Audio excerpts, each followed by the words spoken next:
Okay students, आज का हमारा टॉपिक है वर्क, पावर और एनर्जी। इस टॉपिक में हम लोग देखेंगे कि वर्क क्या होता है। उसके बाद हम लोग देखेंगे पावर क्या है, एनर्जी क्या है। तो वन बाय वन हम लोग इसको देखते हैं।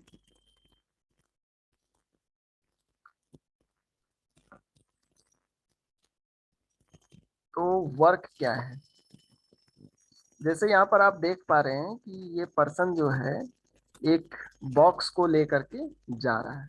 तो इस पर ये फोर्स भी लगा रहा है एज वेल एज डिस्प्लेसमेंट भी कर रहा है। तो अगर मैं पूछूं कि ये वर्क कर रहा है या नहीं कर रहा है, तो नेचुरली आपका आंसर होगा yes this person is doing work. हाँ, ये पर्सन वर्क कर रहा है, ऐसा आपका आंसर होगा। सिमिलरली अगर मैं पूछता हूं कि एक आदमी कंप्यूटर पे बैठा हुआ है और 12 घंटे एक दिन में काम कर रहा है, तो क्या वो काम कर रहा है? जैसे आप लोग भी कॉपी किताब लेकर के बैठे रहते हैं और उसको पढ़ाई करते हैं, और अगर कोई पूछे कि आप काम कर रहे हैं कि नहीं, तो बोलोगे सर मैं पढ़ाई कर रहा हूँ, तो ऑफकोर्स ये एक काम है, वर्क। तो फिजिक्स के लैंग्वेज में ये वर्क है कि नहीं? डे टू डे लैंग्वेज में तो हम लोग बोलते हैं कि यस, अगर हम पढ़ाई कर रहे हैं या कंप्यूटर पर ही कुछ काम कर रहे हैं तो वो वर्क है। सेकेंड एग्जांपल में हमने देखा कि एक मैन हेवी लोड को अपने सर पर लेकर के जा रहा है, या अंडर द सन अपने सूरज के नीचे कुछ देर से खड़ा है।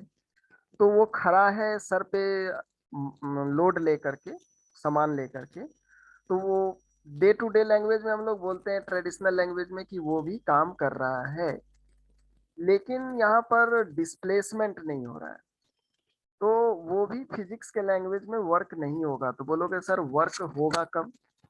तो बहुत बार दिखता है कि हम लोग वर्क कर रहे हैं, किताब कॉपी लेकर के आप बैठ करके पढ़ते हैं, कोई कंप्यूटर पर कुछ काम कर रहा होता है तो उसको भी हम लोग कहते हैं कि वो काम कर रहा है। कोई अपने सर पर वजन लेकर के, कोई कूली खड़ा है, लेबर खड़ा है, तो वो भी हम लोग डे टू डे लैंग्वेज में बोलते हैं कि yes they are doing work, वो वर्क कर रहा है। लेकिन फिजिक्स साइंटिफिक लैंग्वेज में वो वर्क नहीं होगा। तो अभी तक दो एग्जांपल्स मैंने दिए, दोनों एग्जांपल्स में they are not doing work. Generally normally हम लोग कहते हैं कि we can say they are doing work. Of course hard work वो कर रहा है, कोई अपने सर पर सामान लेकर के खड़ा है तो वो हार्ड वर्क कर रहा है, बट फिजिक्स के लैंग्वेज में वो वर्क नहीं होगा क्योंकि डिस्प्लेसमेंट नहीं है। तो फिजिक्स के टर्म्स में ये सब जो दोनों एग्जांपल्स हम लोगों ने देखा वो वर्क नहीं है। तो बिग नो, मतलब इस तरह का एग्जांपल जिसमें कि डिस्प्लेसमेंट नहीं हो तो वो वर्क नहीं होगा फिजिक्स के लैंग्वेज में। आप किताब लेकर के पढ़ रहे हैं तो डे टू डे लैंग्वेज में traditionally you are doing what work, but physics के लैंग्वेज में आप काम नहीं कर रहे हैं। क्यों? क्योंकि आप डिस्प्लेसमेंट नहीं ऑफर कर रहे हैं। जब तक फोर्स के साथ डिस्प्लेसमेंट नहीं होगा तब तक हम लोग वर्क नहीं कर रहे होंगे। तो रीजन वही है, वाई। तो रीजन यही है कि because there was no displacement, displacement नहीं है, मतलब फोर्स के डायरेक्शन में कुछ मोशन नहीं है, कुछ डिस्प्लेसमेंट नहीं है, इसलिए ये जो दोनों एग्जांपल था, ये दोनों एग्जांपल में वर्क नहीं हो रहा है। तो बोलोगे सर फिजिक्स के सेंस में कब हम लोग कहते हैं what is work according to physics? तो फिजिक्स के सेंस में हम लोग को वर्क क्या है? तो work is said to be done by a force when a body undergoes displacement parallel to the line of action of force। जिस डायरेक्शन में आप फोर्स अप्लाई करते हैं उसी डायरेक्शन में अगर हमारा ऑब्जेक्ट मूव करे तो हम लोग बोलेंगे कि यस वर्क हो रहा है। तो फोर्स के पैरेलली डायरेक्शन में डिस्प्लेसमेंट होना चाहिए। पैरेलली डायरेक्शन में, अगर परपेंडिकुलर डायरेक्शन में हो रहा है तो वर्क नहीं होगा। पैरेलल डायरेक्शन में वर्क डिस्प्लेसमेंट होना चाहिए। अगर एंटी पैरेलल उल्टे डायरेक्शन में डिस्प्लेसमेंट हो रहा है तो वर्क होगा, वो निगेटिव वर्क होगा, जो कि आगे के एग्जांपल्स में हम लोग देखेंगे। Positive work, negative work, zero work, उसको हम लोग पर्टिकुलर एग्जांपल से देखेंगे। इन शॉर्ट आप ये समझें कि फोर्स के डायरेक्शन में अगर डिस्प्लेसमेंट है तब तो वर्क हो रहा है। और फोर्स के डायरेक्शन में अगर डिस्प्लेसमेंट नहीं है तो वर्क नहीं हो रहा है। अगर परपेंडिकुलर डायरेक्शन में डिस्प्लेसमेंट है तो भी हम लोग देखेंगे कि वर्क जो होगा वो जीरो होगा। तो ये हम लोग इसको एक जनरल रिजल्ट से डिराइव करेंगे। जैसे कि यहाँ पर ये स्टूडेंट्स देख रहे हैं कंप्यूटर पर वर्क कर रहा है, बट फिजिक्स के सेंस में ये कोई भी वर्क नहीं कर रहा है। बट कोई पर्सन कोई ट्रॉली लेकर के अगर जा रहा है तो वो फोर्स अप्लाई कर रहा है, और फोर्स के डायरेक्शन में अगर वो डिस्प्लेस हो रहा है, जैसे कि सेकेंड फिगर्स में, इस फिगर में आप देख पा रहे हैं, ये इस डायरेक्शन में, ये फोर्स इस डायरेक्शन में अप्लाई कर रहा है, तो इसका एक कंपोनेंट इधर है, और जिस डायरेक्शन में फोर्स का पैरेलल कंपोनेंट है उस डायरेक्शन में ये डिस्प्लेसमेंट भी पैरेलली हो रहा है। तो yes, this person is doing work. लेकिन ये जो पर्सन है कंप्यूटर पे बैठ के काम तो कर रहा है, ट्रेडिशनल लैंग्वेज में काम तो कर रहा है, बट यहाँ पर फिजिक्स के लिए कोई वर्क नहीं होगा। बट यहाँ पर वर्क होगा, इस केस में वर्क होगा और इस केस में कोई वर्क नहीं होगा। तो फिजिक्स के सेंस में फोर्स और डिस्प्लेसमेंट बोथ आर नेसेसरी, और फोर्स और डिस्प्लेसमेंट, फोर्स के डायरेक्शन में डिस्प्लेसमेंट होना चाहिए। अगर फोर्स के परपेंडिकुलर डायरेक्शन में डिस्प्लेसमेंट होगा तो भी वर्क नहीं होगा। लेकिन इस एग्जांपल्स में आप कहेंगे कि सर ये पर्सन जो है इस ट्रॉली पर जो फोर्स लगा रहा है तो वो फोर्स किस डायरेक्शन में लगा रहा है, तो ये इंक्लाइंड लगा रहा है इस डायरेक्शन में, इन दिस डायरेक्शन। लेकिन हमारा जो ट्रॉली है वो तो पैरेलली हॉरिजॉन्टली मूव कर रहा है, तो फोर्स के डायरेक्शन में तो ये नहीं मूव कर रहा है। तो यहाँ पर आप ध्यान रखें कि ये जो फोर्स है, ये फोर्स को हम लोग रिजॉल्व कर सकते हैं, एक हॉरिजॉन्टली और एक वर्टिकली डाउनवर्ड। तो वर्टिकली डाउनवर्ड इस डायरेक्शन में तो there is no displacement, but horizontally जो फोर्स है उसके लिए हमारा डिस्प्लेसमेंट है इस डायरेक्शन में। तो इस पैरेलल फोर्स के डायरेक्शन में आपको डिस्प्लेसमेंट मिल रहा है, that's why this person is doing some work. तो होप आप समझ पा रहे होंगे कि हम लोग फिजिक्स के सेंस में वर्क कहते कब हैं। तो work is said to be done by a force when a body undergoes displacement, अगर बॉडी डिस्प्लेस्ड हो parallel to the line of action of force, जिस डायरेक्शन में फोर्स अप्लाई कर रहे हैं उस डायरेक्शन में अगर डिस्प्लेसमेंट है तब हम लोग कहेंगे कि यस वर्क इज डन।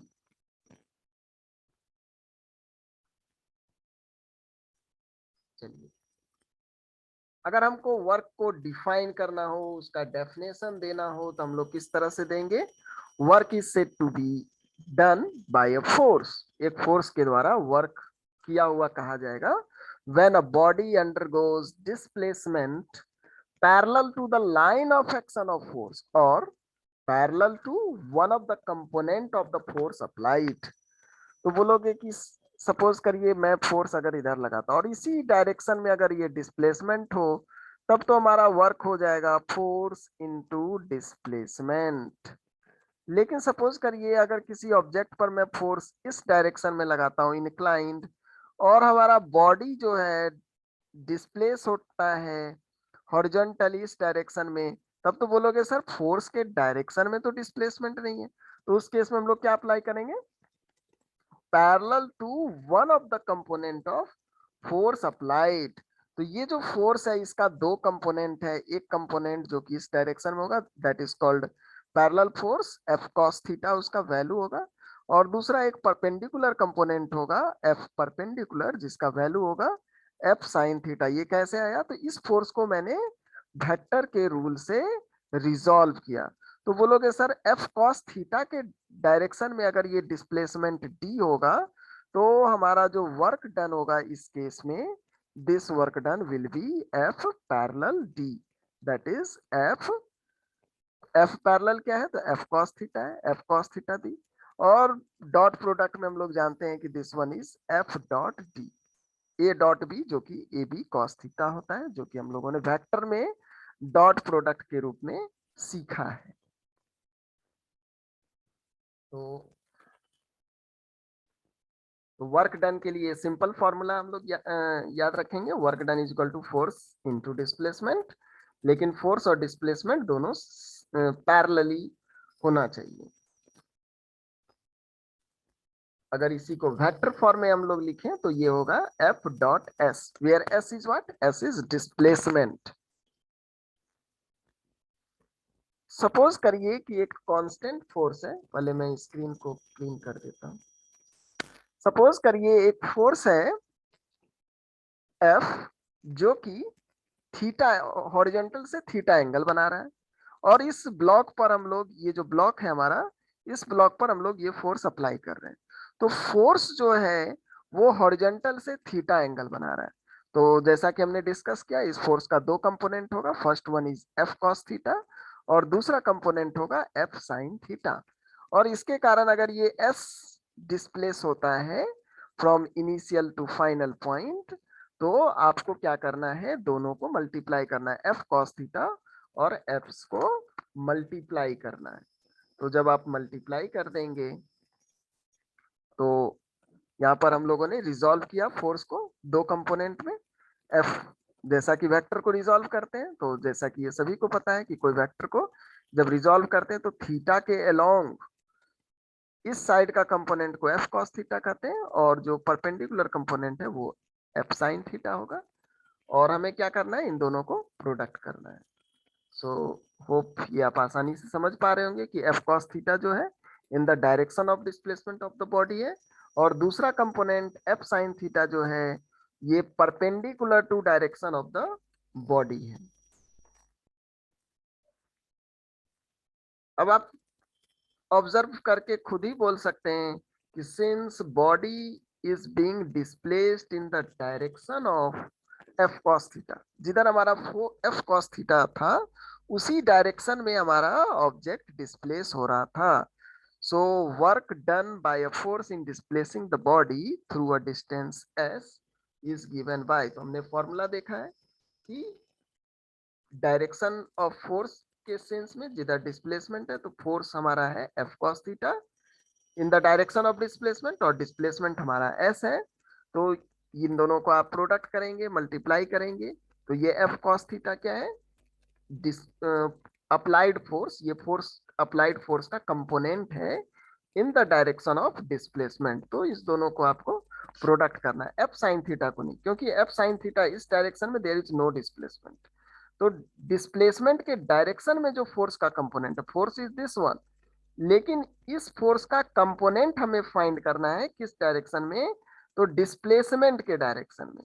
तो डिस्प्लेसमेंट के डायरेक्शन में इसका जो कंपोनेंट है this one is F cos theta, और डिस्प्लेसमेंट है हमारा एस। तो इन दोनों को आप प्रोडक्ट करेंगे, you will get this one.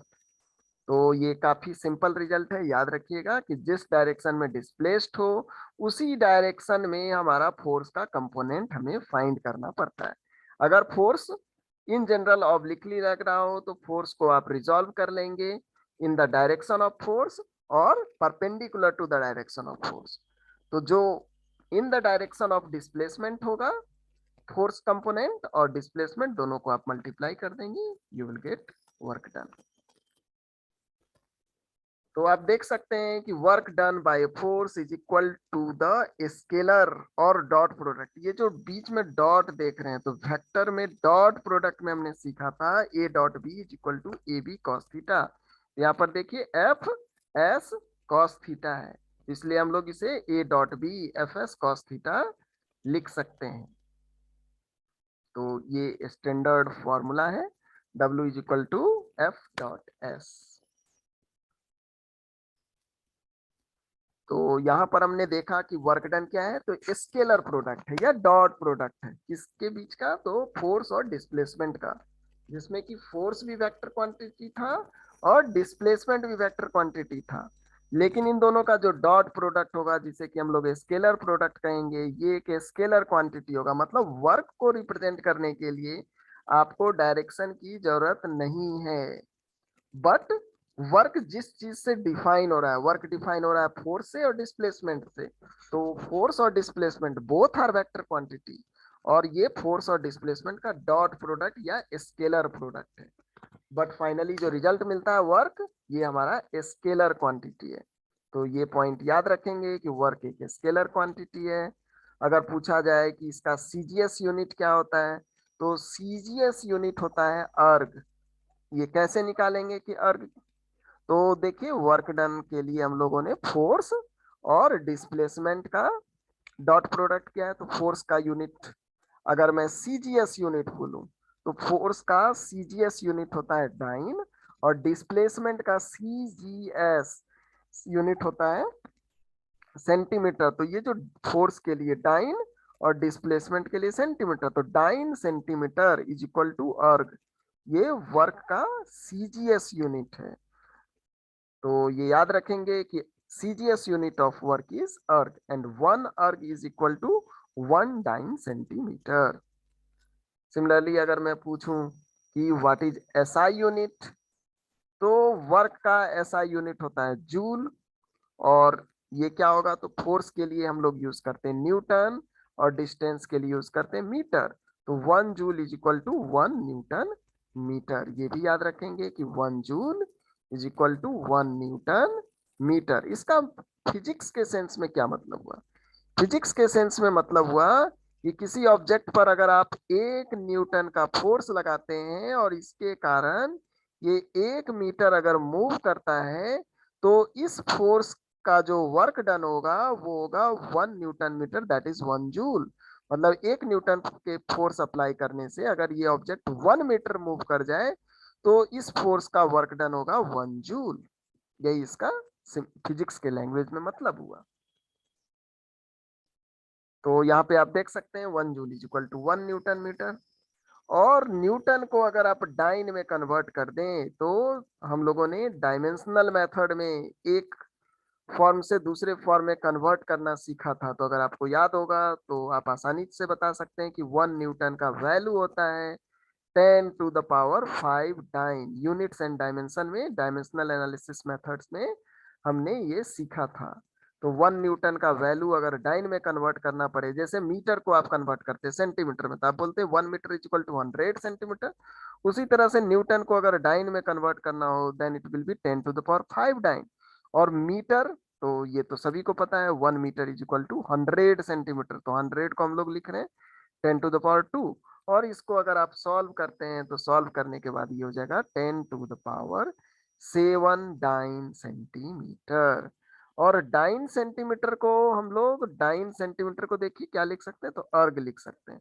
तो यहाँ पे जो डाइन सेंटीमीटर लिखा हुआ है इसे आप अर्ग लिख सकते हैं, और ये आपके लिए एक इम्पोर्टेंट सिंबल है जो कि आपको याद रखना है। 1 joule is equal to 10 to the power 7 erg. ये जूल एसआई यूनिट है वर्क का, और अर्ग सीजीएस यूनिट है वर्क का। और 1 joule is equal to 10 to the power 7 erg, ये जूल और अर्ग के बीच का रिलेशन है। तो इसे आप याद रखेंगे।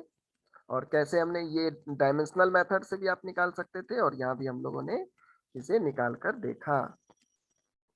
चलिए अब इस पर बेस्ड कुछ क्वेश्चंस हम लोग करेंगे, मल्टीपल चॉइस बेस्ड क्वेश्चंस। तो क्वेश्चंस को करने से पहले मैं एक क्वेश्चन दिखाता हूं और आप लोग इसका जवाब देने का कोशिश करेंगे। पहला क्वेश्चन है, the work done in holding 15 kg suitcase while waiting for a bus for 15 minutes is what? तो आपको वर्क डन पता करना है किस चीज के लिए, तो 15 किलो का सूटकेस लेकर के सपोज करिए आप बस स्टैंड पर खड़े हैं, सो भी 1-2 मिनट से नहीं 15 मिनट से। और 15 मिनट से सूटकेस को लेकर के क्या है, आप होल्ड करके बस खड़े हैं, वेट कर रहे हैं बस का, वेट कर रहे हैं, मूव नहीं कर रहे हैं, वेट कर रहे हैं खड़े होकर के। आपको कितना वर्क डन करना पड़ा ये आपको बताना है। तो एक का आयुष कुमार का आंसर आया है 0। तो देखते हैं कि क्या क्या ऑप्शन इसमें दिया हुआ है। तो पहला ऑप्शन है 225 जूल, दूसरा ऑप्शन है 13500 जूल, सी ऑप्शन है 1500 जूल, और एक और ऑप्शन जो लास्ट ऑप्शन है डी जो कि 0 जूल। तो एक स्टूडेंट का आंसर आया है, 3 स्टूडेंट्स ने अभी तक आंसर दिया है, ज्योति कुमारी, अदिति सिंह, आयुष कुमार, इन चारों स्टूडेंट्स ने आंसर दिया है 0। तो अभी तक सभी बच्चों ने बिल्कुल सही आंसर दिया है और करेक्ट आंसर है 0 जूल। चलिए नेक्स्ट क्वेश्चन की तरफ बढ़े। नेक्स्ट क्वेश्चन है, a circular track of radius capital R is in vertical plane. AB is a vertical diameter. The work done in moving a mass of M along the path ACB is, तो ये figure भी आपके सामने है, इसका radius है R और AB जो है ये इसका वर्टिकल डायमीटर है। एक मास को आपको मूव करना है, the work done in moving a mass of M, किस पाथ से? Along the path ACB। ए से पहले सी पर जाइएगा, सी से फिर बी पर जाइएगा, इस पाथ से आप जा रहे हैं, यहां से बी तक जा रहे हैं, फाइनली इस पाथ से आपको बी पर जाना है, लेकिन ये डायरेक्ट नहीं जा रहे हैं, इस तरह से घूम के जा रहे हैं अलोंग एसीबी, और आपको वर्क डन फाइंड करना है। तो देखिए यहाँ पर देयर आर 4 ऑप्शन, तो ट्राई करिए।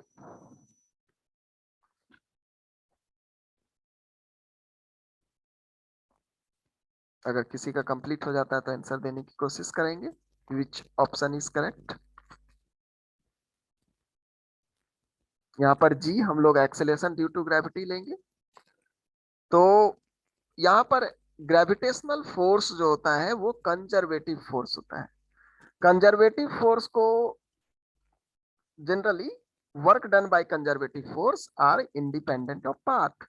तो आप किसी भी रास्ते से ले जाएं, आपको सेम वर्क करना पड़ेगा। मतलब ए से बी पर आपको जाना है, तो किसी भी रास्ते से आप जाएंगे, चाहे ए से बी पर आप इस रास्ते से जाएं या इस रास्ते से जाएं, अगर आप कंजर्वेटिव फील्ड में मूव कर रहे हैं तब आपको same amount of work done करना पड़ेगा, बिकॉज यहाँ पर जो ग्रेविटेशनल फील्ड है वो कंजर्वेटिव फील्ड्स होते हैं, और उसका जो करस्पॉन्डिंग फोर्स है कंजर्वेटिव फोर्स, वो भी हमारा कंजर्वेटिव फोर्स है।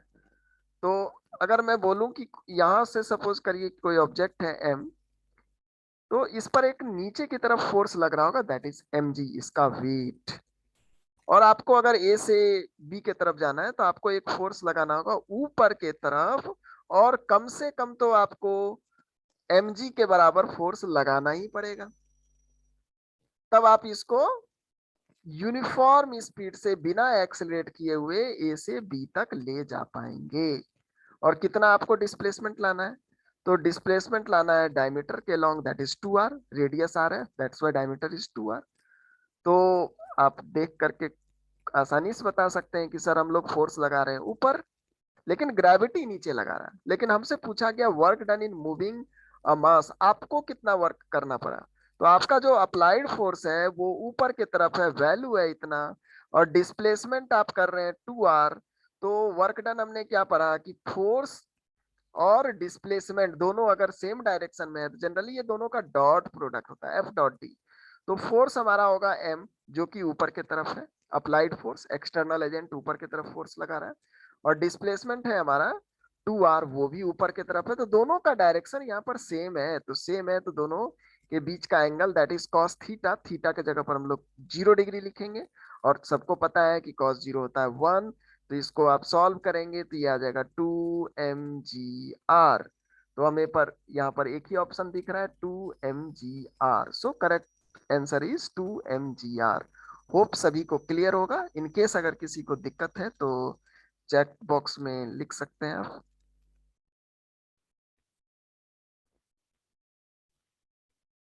किसी को दिक्कत हो तो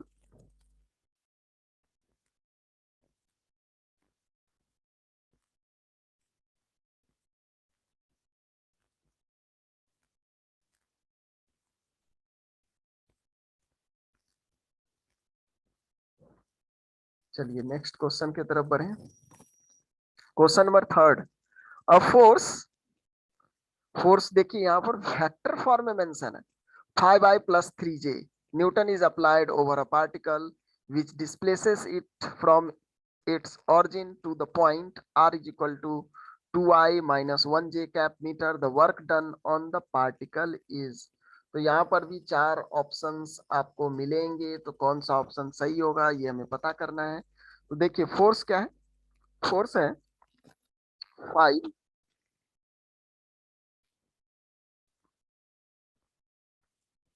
i cap plus 3j cap।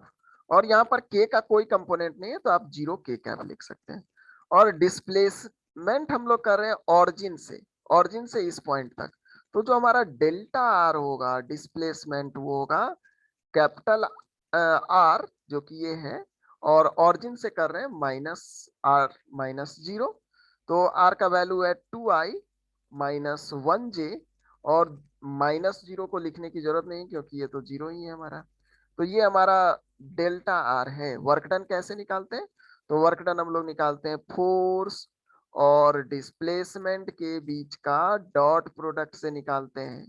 तो यहाँ पर ये दो फोर्स हमारा है 5i cap plus 3j cap plus 0k cap.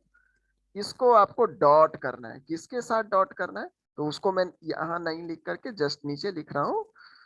Dot करना है 2i -1j, और k component is nothing so 0k cap. जब इसका आप डॉट प्रोडक्ट करेंगे तो डॉट प्रोडक्ट हम लोगों ने जब वेक्टर किया होगा तो वहां पर सीखा होगा कि जब इसका डॉट करेंगे तो इन दोनों को मल्टीप्लाई करना है, दैट इज 5 × 2 10, और ये +3 और -1 दैट इज -3, और ये तो हमारा 0 हो ही गया। तो ये सॉल्व करिएगा, दैट इज 7 जूल। ऐसा यूनिट भी देना जरूरी है। तो यहाँ पर हम लोगों ने work is equal to F.S, और मैथमेटिकली इसको हम लोग सॉल्व कर रहे हैं। करेक्ट आंसर जो हमें मिल रहा है वो है +7 जूल। तो बोलोगे सर यहाँ पर डॉट प्रोडक्ट कैसे निकाला गया? तो ये याद रखिएगा, सपोज करिए एक वेक्टर ए दिया हुआ है AXi कैप AYJ कैप, और दूसरा AZK कैप, और दूसरा वेक्टर है B is equal to BXi cap BYJ cap और BZK कैप। तो मैथ में आप जानते होंगे। और अगर मैं बोलूं A डॉट B फाइंड करिए तो आपको क्या करना है, इस तरह से x कंपोनेंट को मल्टीप्लाई करिए दैट इज AX BX, फिर y कंपोनेंट को मल्टीप्लाई करिए AY BY, और फिर z कंपोनेंट को करिए AZ BZ। तो यही होगा आपका dot product between this two vectors, अगर कंपोनेंट फॉर्म में दिया हुआ। तो यहाँ पर फोर्स भी हमें देखिए कंपोनेंट फॉर्म में है, और डिस्प्लेसमेंट भी कंपोनेंट फॉर्म में है। यहाँ पर जे कंपोनेंट था लेकिन के कंपोनेंट नहीं था, तो के कंपोनेंट को 0k कैप आप कंसीडर कर सकते हैं। और ये एक्स कंपोनेंट है, ये वाई कंपोनेंट है, ये हमारा जेड कंपोनेंट। सिमिलरली यहाँ भी एक्स वाई जेड कंपोनेंट है। आप इस फॉर्मूला का यूज करके डॉट प्रोडक्ट फाइंड कर सकते हैं। तो ये एज ए फॉर्मूला आप याद रखेंगे डॉट प्रोडक्ट, और मैथ में वेक्टर्स में आप पढ़ेंगे भी मैथ में कैसे डॉट प्रोडक्ट निकालते हैं, और हम लोग वेक्टर्स के चैप्टर में इसे क्लास में भी देख चुके हैं। चलिए तो नेक्स्ट क्वेश्चंस की तरफ बढ़े।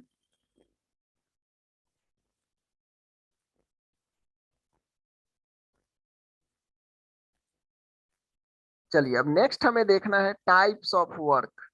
जनरली 3 टाइप के हम लोग वर्क देखेंगे, पॉजिटिव वर्क, निगेटिव वर्क और जीरो वर्क, बट इसे हम लोग नेक्स्ट क्लास में देखेंगे।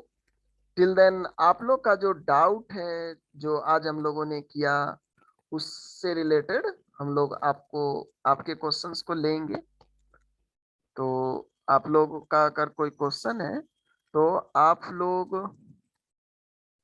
अनम्यूट करेंगे अपने आप को, और अनम्यूट करके 1 बाय 1 अपने क्वेश्चंस को पूछेंगे।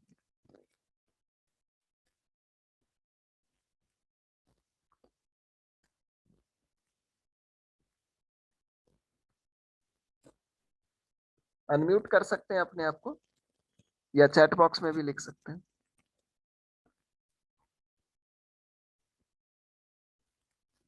किसी का अगर कोई क्वेश्चन है, बहुत लोगों ने आंसर देने की कोशिश की है, बहुत लोग का सही भी है। चलिए तो होमवर्क में आप लोग को क्या करना है, ये पॉजिटिव वर्क, निगेटिव वर्क और जीरो वर्क को देखना है कि क्या है।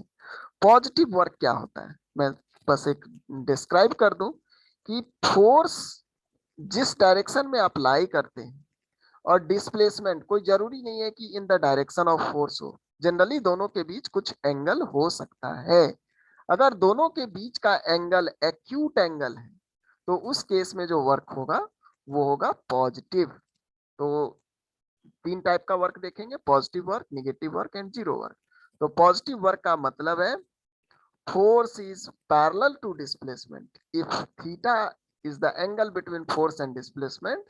तो ये जो एंगल है ये एंगल एक्यूट होगा। एक्यूट का मतलब होता है 90 डिग्री से छोटा होगा। तो अगर 90 डिग्री से छोटा एंगल हो फोर्स और डिस्प्लेसमेंट के बीच, तो जो वर्क मिलेगा आपको वो वर्क पॉजिटिव मिलेगा। बोलोगे सर ऐसा क्यों है? तो F S cos theta, cos का जब ग्राफ आप लोग प्लॉट करते हैं तो कुछ इस तरह का ग्राफ आता है। तो 0 डिग्री से 90 डिग्री तक कॉस का वैल्यू होता है प्लस, लेकिन यही वैल्यू 180 डिग्री 90 डिग्री से 180 के बीच में निगेटिव होता है। तो आगे चल के नेक्स्ट केस में हम लोग देखेंगे कि अगर हमको निगेटिव वर्क चाहिए तो हमारा जो थीटा होगा वो 90 से बड़ा होगा। तो अगर 90 से बड़ा है तो इन दैट केस हमें नेगेटिव वर्क मिलेंगे। So the positive work signifies that external force favors the motion of the body। तो एक्सटर्नल फोर्स अगर मोशन को फेवर कर रहा हो, उसको सपोर्ट कर रहा है, तो हमारा वर्क जो होगा वो पॉजिटिव होगा। जैसे कुछ एग्जांपल से देखें, when a person lifts a body from the ground the work done bye lifting the force is positive. जैसे यहाँ पर आप देख पा रहे हैं, ये पर्सन इस ऑब्जेक्ट को लिफ्ट कर रहा है, ऊपर की तरफ लगा रहा है, तो फोर्स और डिस्प्लेसमेंट दोनों सेम डायरेक्शन में है, तो यहाँ पर पॉजिटिव वर्क है। सिमिलरली आपने स्प्रिंग देखा होगा, जब हम लोग स्प्रिंग को खींचते हैं, स्ट्रेच करते हैं, तो जिस डायरेक्शन में हम लोग फोर्स अप्लाई करते हैं उसी डायरेक्शन में स्प्रिंग स्ट्रेच होता है। तो अगर मैं पूछूं work done by external force to stretch the spring, तो वो पॉजिटिव होगा। उसका वैल्यू क्या होगा उसको बाद में हम लोग निकालेंगे, बस यहाँ पर हम लोग देख रहे हैं कि पॉजिटिव या नेगेटिव। तो अगर अप्लाइड फोर्स और डिस्प्लेसमेंट दोनों का डायरेक्शन सेम हो, या इन जनरल 90 डिग्री से अगर दोनों के बीच छोटा एंगल है, तो वो पॉजिटिव वर्क होता है। तो ये नेसेसरी कंडीशन है कि अप्लाइड फोर्स और डिस्प्लेसमेंट दोनों के बीच जो एंगल है वो 90 डिग्री से छोटा होना चाहिए, तभी पॉजिटिव वर्क आपको मिलेगा। चलिए नेक्स्ट हम लोग देखेंगे, if the displacement is in the direction of force then work done is maximum. तो जिस डायरेक्शन में फोर्स अप्लाई कर रहे हैं उसी डायरेक्शन में अगर डिस्प्लेसमेंट हो रहा है, तो फोर्स और डिस्प्लेसमेंट दोनों के बीच सेम डायरेक्शन होने के कारण एंगल जो होगा वो 0 डिग्री होगा। और कॉस थीटा का मैक्सिमम वैल्यू होता है 1, तो मैक्सिमम फोर्स जो आपको मिलेगा वो एफ एस मिलेगा। तो मैक्सिमम फोर्स के लिए जरूरी है कि जिस डायरेक्शन में फोर्स अप्लाई हो रहा है उसी डायरेक्शन में डिस्प्लेसमेंट भी हो। चलिए नेक्स्ट एग्जांपल। किसी का कोई क्वेश्चन है तो पूछिए।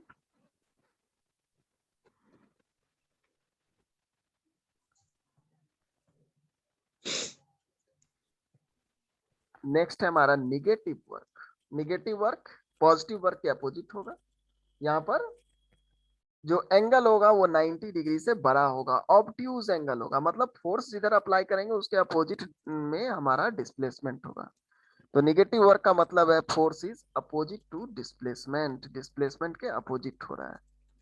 यहाँ पर अगर theta is the angle between force and displacement है तो वो 180 से छोटा होगा और 90 से बड़ा होगा, मतलब ऑब्ट्यूज एंगल्स आपको मिलेंगे। जैसे कि इस फिगर में आप देख पा रहे हैं कि फोर्स यहाँ पर मोशन को सपोर्ट नहीं कर रहा है, मोशन हमारा हो रहा है राइटवर्ड, और फोर्स एक तरह से उसे लेफ्टवर्ड ले जाने की कोशिश कर रहा है। तो फ्रिक्शन के कारण भी जो वर्क डन होता है, वर्क डन बाय फ्रिक्शन, वो आप लोग एनालाइज करिएगा, होमवर्क है ये आप लोगों का, कि वो पॉजिटिव होता है, निगेटिव होता है, क्या होता है, ये डिस्कस, ये होमवर्क में पता करिएगा। तो इन शॉर्ट आप ये दिमाग में रखेंगे कि अगर एंगल ऑब्ट्यूज हो, 90 से बड़ा हो और 180 से छोटा हो, तो हमारा निगेटिव वर्क होता है, क्योंकि यहाँ पर फोर्स डिस्प्लेसमेंट को सपोर्ट नहीं करता है। तो निगेटिव वर्क का मतलब होता है signifies that external force opposes the motion.